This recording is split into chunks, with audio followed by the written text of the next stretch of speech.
I think the earth today still has cracks where it broke open at the time of the flood. There's no question there are cracks in the earth's crust, and when they move around, buildings fall down. It's called earthquakes, okay? Or tsunamis happen from the underwater landslides and turbidity currents. There's no question the earth is broken up, and there's no question the plates are still moving. The question is, when did all this happen? All this catastrophe probably started at the time of that flood, when the fountains of the deep broke open. That's what caused the fault lines. And the water went shooting to the surface, and it's still here today. There's enough water in the oceans, if you smoothed out the earth, it would cover the earth 1.5 miles deep everywhere. The coal we find in the ground today is a result of that flood, which buried the world before the flood, when they had lots more trees. There's a coal mine in Montana that is 10,000 square miles of coal up to 200 feet thick. Someone told me a few months ago they've now found a seam 300 feet thick. And sometimes in coal, human artifacts are found. This bell was found inside a lump of coal. This iron pot was found inside a lump of coal. The earth was covered with plants when God made it. Did you know they find leaves in Antarctica? 250 miles from the South Pole, they're finding leaves. There are no trees in the South Pole. 70% of the earth today is underwater. Did you know only 3% of this earth is habitable for mankind?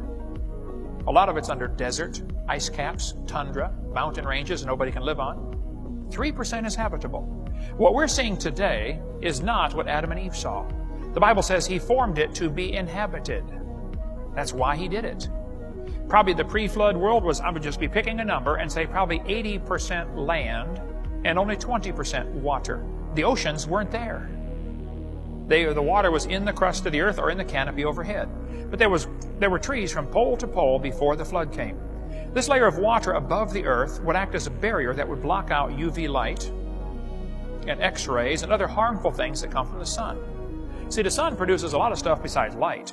It produces X-rays and gamma rays and beta rays, and all them ray boys come down here, and they're pretty hard on your carcass. And your body has to fix the damage. I mean, you fix millions of holes in your skin every single day. Millions of them. And after 50 or 60 years, or 70 or 80 for sure, everybody around you starts to notice you are losing the battle for damage control. Your skin begins to wrinkle up. Reptiles never stop growing. What would happen to a reptile if you put him in the Garden of Eden and let him live to be 900 years old? You'd have a big lizard.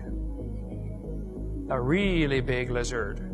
Dinosaurs were big lizards that lived with Adam and Eve before the flood came. You can get these Jackson chameleons right now at the pet store. What's he going to look like at about 15 tons?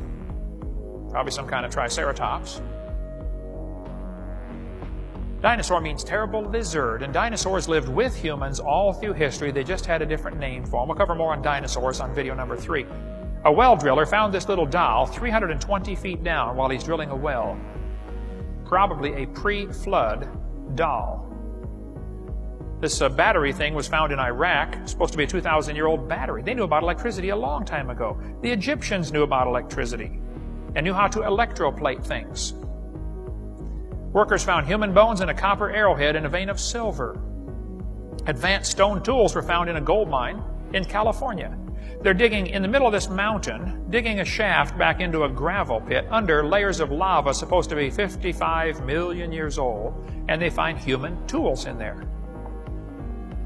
Professor Holmes of the Smithsonian was one of the most vocal critics of the California finds. He said, "Perhaps if Professor Whitney had fully appreciated the story of human evolution, as it is understood today, he would have hesitated to announce the conclusions, notwithstanding the imposing array of testimony." Is he saying he shouldn't have announced this finding because it goes against the theory? Is that what he's saying? That's exactly what he's saying. And folks, I'm telling you, there are people that are so dedicated to that stupid evolution theory that they will block out from their mind and from print, if they can, anything that goes against it. They defend the theory with religious fervor.